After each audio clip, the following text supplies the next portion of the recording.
This podcast episode reflects the opinions of the hosts and guests and not of Greenberg Traurig, LLP. This episode is presented for informational purposes only, and it is not intended to be construed or used as general legal advice nor a solicitation of any type.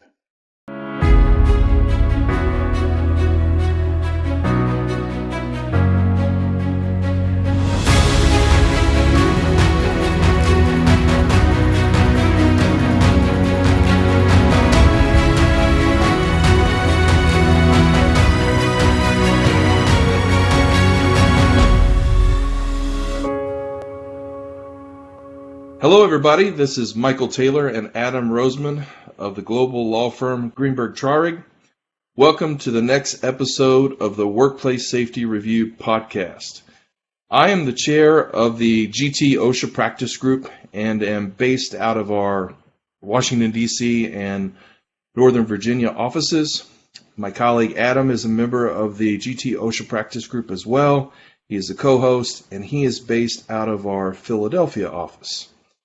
To learn more about me, Adam, or our OSHA practice group, please feel free to go to www.gtlaw.com, where you'll find the information you're looking for.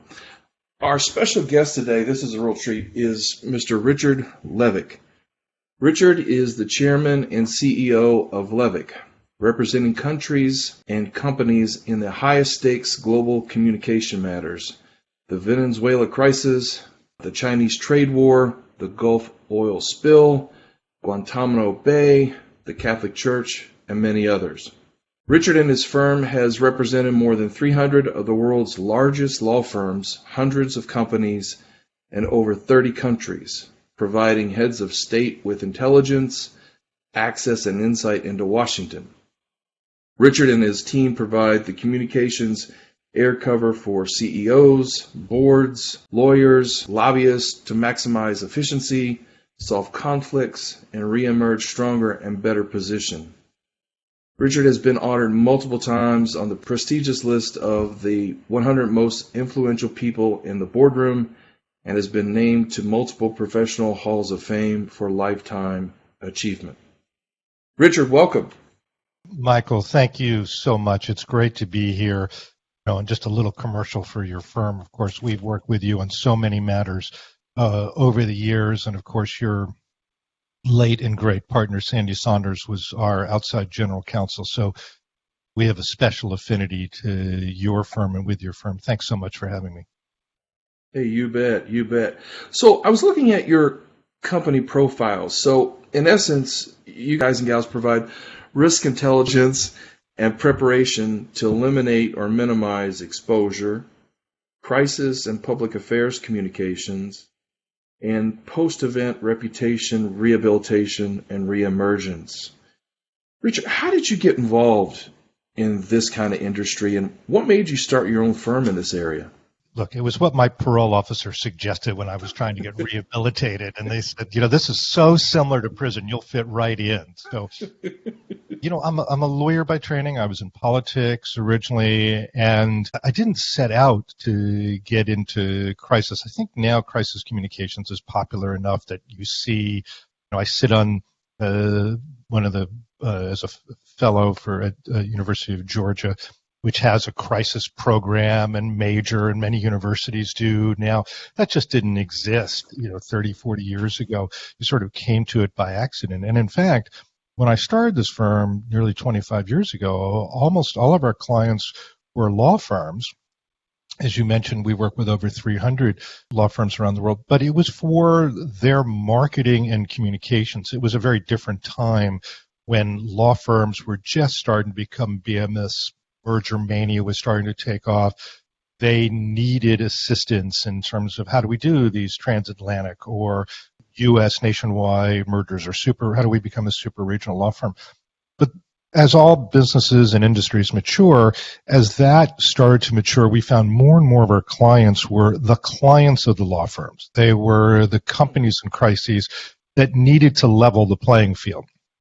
And to your point about the three stages, the prophylaxis and intelligence ahead of time, the crisis when everything is going wrong and you're trying to turn off or slow down the faucet, and the post-crisis rehabilitation. Almost all of our work is in that middle, that the faucet is on, and we're a lot like white collar lawyers. Once it's over, they don't want you there. We handled AIG, and it was a very large engagement. There were a number of other firms. We were in the war room there for 7 months, 20-hour days, 7 days a week. And when it was over, I remember being in a meeting, and it was like, okay, we're done, and please don't let the door hit you on the way out. And it wasn't that we didn't have a great relationship with them, but that once firms are out of crisis, they sort of don't want to know you for all the obvious reasons. But it really is extraordinary. And I think that my interest, I'm a lawyer by training, I'm fascinated by politics. I teach law, but I used to teach politics as well. I was a state lobbyist many years ago. The business is fascinating, and of course, the arc of history. And crisis allows you that front row seat at all of those matters. And, you think about it. You mentioned Guantanamo Bay, AIG, the Gulf oil spill, the Boko Haram kidnappings out of Nigeria, the labor issues out of the Emirates, and that Sheikh Mohammed had to deal with post 9/11. So many issues out of 9/11, being part of the backdoor relationship years ago before it was permissible between Sheikh Mohammed and the Emirates and Israel, dealing with the blockade between Qatar and the Saudis and the Emirates, at this time for the Qataris. So you really get a chance to work on these history-making issues, any number of Supreme Court issues. And I think one of the things that challenges companies, and one of the things that does keep us all up at night but also makes it fascinating, is you have to be able to look at these issues with a sense of history, with understanding, well, past can be prologue, or at least if history doesn't repeat itself, it at least rhymes.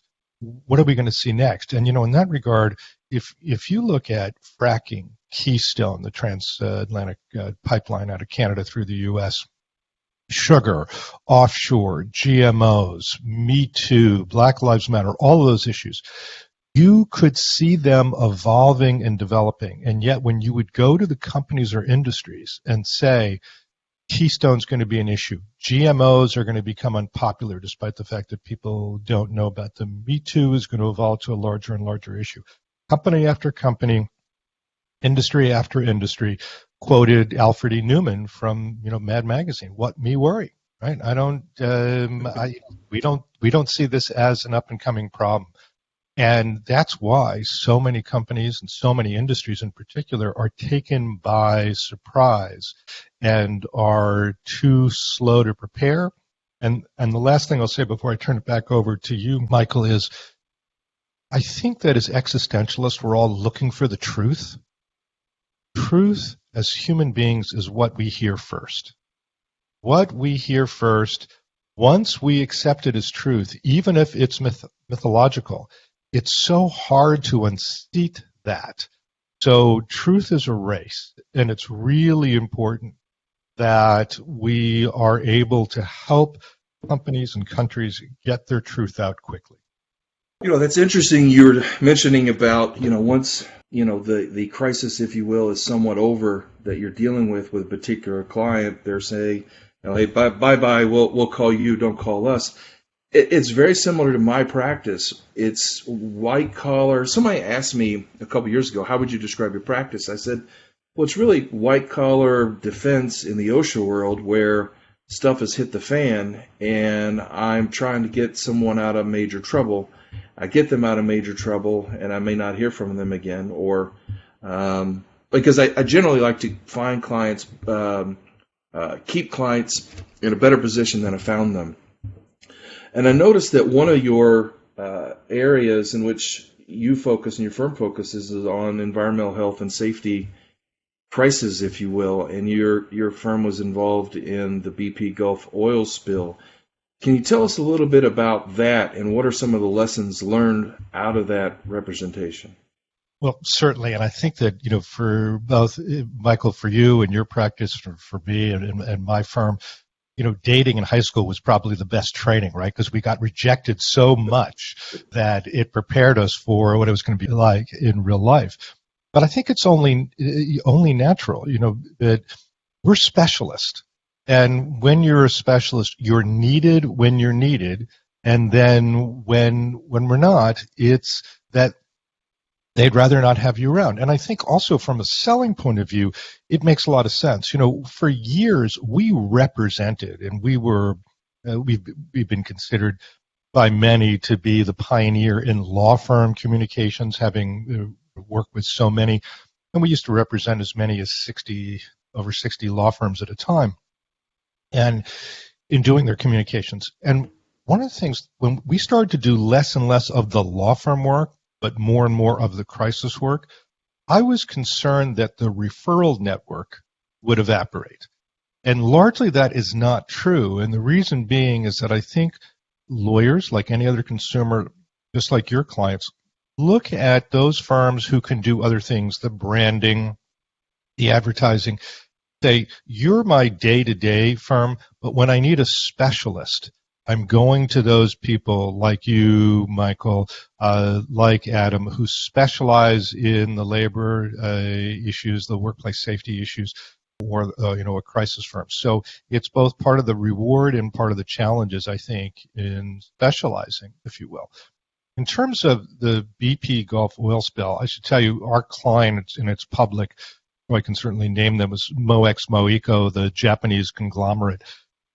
And it started with, I was actually flying, I think, from Ho Chi Minh back to New York for a speech, and when I got a call from a law firm saying, can you be in Houston tomorrow? So, of course, the answer was yes.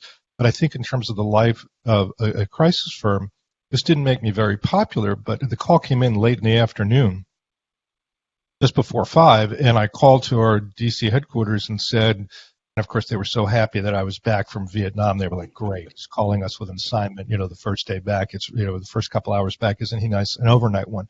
But it was the first 48 hours of the Gulf oil spill, first 24 hours, pardon me. And I said, please do an overnight tracking of all the media coverage you're seeing globally, and go ahead and email it to me, and I'll pick it up in Houston.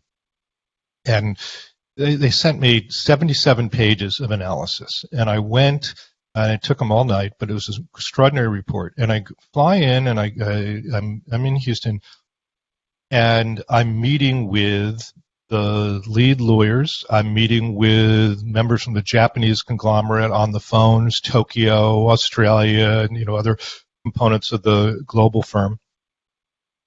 And we're 20 minutes into the meeting, and they asked me a question about how I think the media is going to trend, because now it's day 2 of the Gulf oil spill, which, of course, along with Guantanamo Bay, the Catholic Church, are among the most seminal issues of the last 2 decades from a media point of view.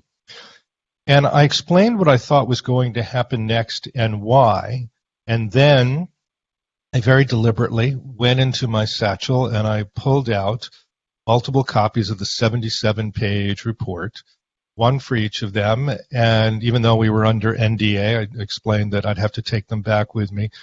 And I pointed their attention to page 48, and I said, take a look at this. Here's what we've noticed, and here's how the media is tracking, and here's why. And this is what, as a result, we think is going to happen next. The lead lawyer then said, Richard, I need you to leave conference room. And I thought, this is the fastest I have ever been fired. It's really impressive. And I thought that, or we're about to be hired, because it was competitive. They were interviewing very quickly, but we're instantly interviewing a couple of firms. And about 15 minutes later, they came and got me, and I went back into the conference room. They said, we're very sorry to have been so rude. You're hired. We know you're under NDA, but we want to get you under contract because of all this privileged information. We want to share more. And from there, everything began. So, lesson number 1 is be incredibly prepared. Take a look at everything that you see. You will see stars in the constellation. It will tell you what's likely to happen based on what you're seeing. I'll look at the search. Right? What does it tell me? What's the plaintiff's bar doing? What are regulators doing? What's happening with hashtags? who are the people on social media? Where is it originating from? And, that's true all over the world. And, when we do analysis out of the Middle East, if things are coming out of Europe first, not the Middle East, that tells us something. This is really strange. This is then, therefore, an organized campaign. And I should tell you also, my graduate degree before law school is in political organizing. I have an environmental master's, and I, trained by the Midwest Academy. I was the only comparison between me and the great President Barack Obama is I was a community organizer as well, going door to door, and that teaches you an immense amount about public opinion, about listening, about trends, about power.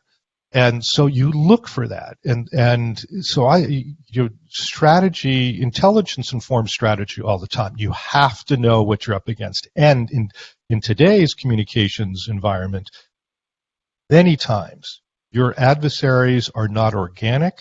They're incredibly well organized. They have playbooks. It usually comes, even if they haven't read it, from Saul Alinsky's Rules for Radicals in 1971, a brilliant book, if people haven't read it, from the late Saul Alinsky. But it talks about community organizing. And since Al Gore invented the internet, this is just a more sophisticated version of what Saul Alinsky was talking about back in 1971, half a century ago. So it's that intelligence. And then the most important thing here, and this is really, really important, everyone knows that lawyers and communicators and IR and HR and GR, government relations, human relations, investor relations, will at times have differences of opinion. And in this case, on the Gulf oil spill, it is the best example of trust building in an incredibly challenging environment with multiple cultures. And as someone who spends pre-COVID a lot of time in Asia, in addition to the Middle East, I'm pretty sensitive to and familiar with multiple Asian cultures, Korean, Chinese, Japanese. And here we are dealing with a Japanese company which comes from a shame culture, and they are part of a global environmental disaster. And the lead lawyer, I've often quoted before, said on day 2, keep in mind, we had a little benefit here, even though we were one of the major players, one of the 5 major players, Anadarko, Halliburton, obviously BP, in that it was quickly becoming the BP Gulf oil spill. So we had, even though the phones are ringing, we had a little time. It wasn't like being with Tony Hayward. So the lead lawyer identified all of the risks, the state risk, the federal risk, and said, I think we have $2 billion. This is on day 2. We have $2 billion worth of risk. I think if we follow my path, these legal arguments, I can reduce that by 50%. I think I can reduce your liability to $1 billion. And then he said, the greatest thing that anyone I've ever heard say in a crisis, and he said, tell me why I'm stupid. Tell me why I'm stupid, my 5 favorite words. And what he was saying was, I can save $1 billion. IR, and they were on the phone, and GR, by the way, they had a shareholder meeting in Tokyo 10 days later. You got the CEO of the company on. You've got government relations there, human relations, and us obviously handling crisis. And he was saying, if anyone else can save the company more than $1 billion, you lead. You lead. And if not, legal will lead. And I think that's so important because most lawyers think lawyers always lead. And as one of my favorite expatriate lawyers in the Middle East says about high-profile crises, lawyers should be on the bus. They shouldn't necessarily be driving the bus. You have to make the determination, what's the greatest risk? And whatever the greatest risk is, share price, lives, liberty, reputation, whatever the greatest risk is, that's what leads. And the reason that's important is you will come to a fork in the road where you're going to have to make some form of sacrifice. It can be the brand, it can be money, it can be a person's career, it could be liberty. You will be equipped to make that decision if you can grade what the risks are. Well, okay, we're going to take a little harm at our shareholders meeting. And by the way, they got that back within 10 days because we believe that we can save $1 billion in court. And no one remembers MOEX, MOECO from the Gulf oil spill. So, I could go on, but that lesson of being incredibly well prepared and then being able to instantly look at what's next and what the liability was and then determine from there who should lead, that's why no one remembers that company in that crisis. Richard, can I just go back to something you said earlier? And this is maybe a psychological thing, but I think it's important. You said it's really important to get your truth out first because, the first thing you hear, it's hard to unring that bell, so to speak. And then you also said there's, there you can see constellations and the stars. Well, it would not be a safety and health podcast if we didn't talk about COVID, which I don't think many people saw coming. So, there have been tons of companies that have that have needed some help handling COVID crisis. Can you talk about the challenges of advising companies through that, right? With an eye towards we want to get our truth out first, but we need to be right and we need to be accurate, right? So being first is good, but you better darn be right. So I'm just curious what your thoughts are on that. I'd be happy to answer this question, but what is this COVID thing? I haven't heard of it. Never heard of it. It's new. Brand new. To quote, since I've already quoted Barack Obama and I'm about to quote two other presidents, I, of course, have to quote Donald Trump. Who knew? But a few thoughts here. One, yes, it is. I mean, this is where we make our money, if you will, which is truth is what we know first, but sometimes you have to quote and act like Lyndon Johnson. I promised you another president who used to turn to Secretary Dulles and say, Mr. Secretary, don't just do something, stand there. And I think sometimes that's really good advice. Sometimes one or two bad news days will then end, and you're better off not doing too much. And there are any number of reasons, so many variables. But just keep in mind that if you don't communicate, you will concede the entire ledger of the narrative to your adversaries, assuming you have adversaries and it's not organic. Or if it is organic, you may cede it to journalists who are defining the story. But that may be a satisfactory price to pay if that wave of bad news is going to go away quickly. Or, this happens in cyber, and we're the preferred provider for about a dozen different major insurance companies. You can never get out over your skis. You can only tell what you know. And sometimes that's enough to communicate, which is, this is what we know. Now let's talk about COVID specifically. And we wrote, and I spoke about this at the time. Crisis abhors vacuum. And you go back to a year and a quarter ago, last November, last December, last January, when the federal government, under the last administration, decided not to act, a vacuum was created. And that meant that, who was it that ended up determining that we were in a crisis? It was the commissioner of the National Basketball Association. When the NBA said all games are canceled and then the next day the season is canceled, that's when we all knew, holy cow, we have a crisis. Imagine if December 7th, that it wasn't FDR who said it's the day that will live in infamy, but instead it was the governor protectorate of Hawaii who said, oh, we're going to be, we're at war with the island of Hawaii. Right?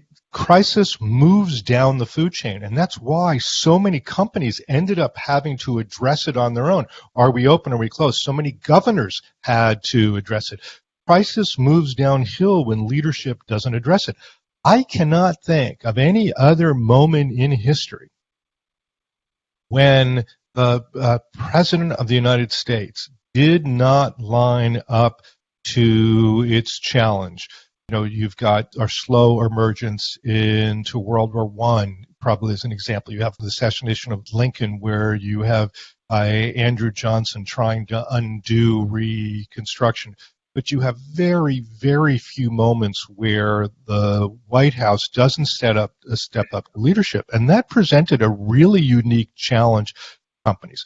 I think this age of mercantile activism would have occurred anyway. That is, as you see Coca-Cola, Dell, and others on Georgia and voting access or Texas, I think it would have occurred anyway, but it's been accelerated. When there's a vacuum, people look for leadership wherever they can find it. And that period, those 4 years of very tiny government, meant that crisis still had to find leadership somewhere, and so it's moved down. I do think that there's no shortage of books. I have a podcast myself. I've interviewed public health professionals and authors who talked about the foreseeability. Anthony Fauci obviously was talking about those concerns. And this is not a political statement. This is not a political podcast. But the federal government could have seen what was coming. China obviously could have been more forthcoming by a matter of about 10 days. But the result is that we are now at war over masks. And the war we're about to get, and the culture war we're about to get, and I think is, are you vaccinated or not? And that's going to be a real challenge for employers when we go back to work, post July 4th. And what do you say to a company? You talked about that situation with BP Oil, and you walk in with the lawyers and the other folks. If a company prides itself on a safety culture, right? Safety and health culture, but then they have a safety and health incident, right? We'll call it a catastrophic incident, multiple deaths, whatever the case may be.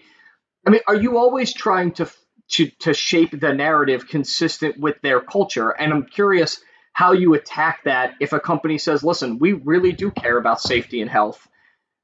What does that say to you as a crisis management specialist? I think actually you've answered the question, Adam, in the way you asked it. And I think as you're speaking about it, I'm thinking back. I worked my way, high school and college, summer jobs, working as a laborer and a carpenter's apprentice. It never occurred to me not to wear a hard hat as if it were, an infringement on my rights in a hard hat area, not to wear goggles by the power tools as if it were somehow, putting my eye out was a right that I didn't want to have infringed. And I think that one of the reasons why we have a culture of safety is not just to prevent the foreseeable accident or disaster, but it's also to show that we weren't negligent, to show that we did everything in our power to try and be prophylactic. Now, we may still face some liability, but, and as you as the acting lawyers know, the more that you do ahead of time, not only can you fall back on it from a legal point of view, but it gives you a great message point as a company. The lives and safety of our employees is so critically important. That is why we do these things. We're not trying to infringe on anyone's right of mobility or choice, but we know based on the best evidence we have, these are the things that we need and should be doing. And I think that companies need to stand strong. And there has been a war on science. There's been a war on education. It's as if we all stayed at a Holiday Inn last night and suddenly we're all experts in all things. But I think one of the things that's so interesting to see is Joe Biden's historically high approval numbers, 90% amongst Democrats, but also a majority of Republicans. To be able to accomplish that in this incredibly divisive period, I think, to me, not speaking policy at all, I think it speaks to reliance on science, calmness, absence of rhetoric, some positive results. Years and years ago, when I was in graduate school, stuff you kind of want in a crisis, right? Some calmness and all those principles. Absolutely. Sobriety is probably, and handholding is the most important thing we provide. We've been here. We've seen worse. You're going to be okay. So years and years ago, in graduate school, it was Jim Blanchard had just become governor in Michigan. And I was working on the post polybrominated biphenyl PBB disaster in Michigan. It was some years afterwards. That's when cattle feed had been mixed with a toxic substance, and it got into the milk supply and became wholly problematic. I remember thinking then that the threshold was 5 ppb, 5 parts per billion. And Canada, this was in the Great Lakes region, Canada had, I think it was 0.2. Minnesota had a different standard, but it was 5 or less. And I feel like one of the things that's happened is people's expectation of risk in that 40-year period is not 5 parts per billion, but 0. There should be 0 risk for everything. So we look at the vaccine and say, well, there are, Johnson & Johnson there was, an infinitesimal amount of blood clots, comparatively, but there's still risk. Oh, look, eating peanuts has a risk. The list just goes on and on. There is risk to everything. And the expectation in the marketplace is that there should be a 0 tolerance. And I think we just have to keep repeating the message over and over again. Safety is hugely important. We can't reduce the risk to 0, but we can reduce it radically if we follow these steps. It's interesting that you said that, Richard. I try to explain to folks, just because I have a light above my head, theoretically it could fall and hit me on the head, but that doesn't mean I need to wear a hard hat. So it's about managing risk. And I'm concerned post-COVID that we're going to have a philosophy in the American workplace that the risk, whatever the risk is, a fire, engulfment, whatever it is got to be very, very minimal or we're not going to work. And I think a lot of American businesses have gotten a bad rap over the last year, particularly OSHA, because the virus is invisible. It's not like we have a device that can test the atmosphere and says, oh, well, it's here. Or you can sample a surface and say, oh, well, the virus is here. So, it'll be interesting to see what happens post-COVID, what kind of impact that has on risk management for other issues in the next decade or so. And I know one of the things that you had mentioned to me earlier during one of our conversations was that you think that some environmental issues in low-income neighborhoods of color might present some new challenges in the post-pandemic era. Can you talk a little bit about that? Well, environmental racism and allegations of environmental racism is certainly, that goes way back. I remember talking about it, when I was in graduate school 40 years ago, and Jesse Jackson's been involved with that issue over the years. We certainly worked on environmental racism issues or allegations or allegations of environmental racism. It is equity writ large is going to propose challenges to all of us at every level, from law firms and how you hire and promote, you're already dealing with it, how you recruit. And those issues are only going to get deeper and bigger. Or promotions at corporations. And, you see in the Biden administration, the most diverse cabinet in history by far. And so there's just going to be more and more equity challenges. And tragically, we cannot reverse history. History is what it is. And I keep thinking, before the assassination of Sitting Bull, the Lakota tribes for a period of time very popularly were doing ghost dancing. And the ghost dancing was in the hope that we could have fewer white people and more buffalo. And they wanted to go back in time. And I can understand the appeal from the Lakota point of view, but none, all the ghost dancing we want to do is not going to change where we are. We are where we are where we are. We're on the verge of and already seeing the impact of global warming.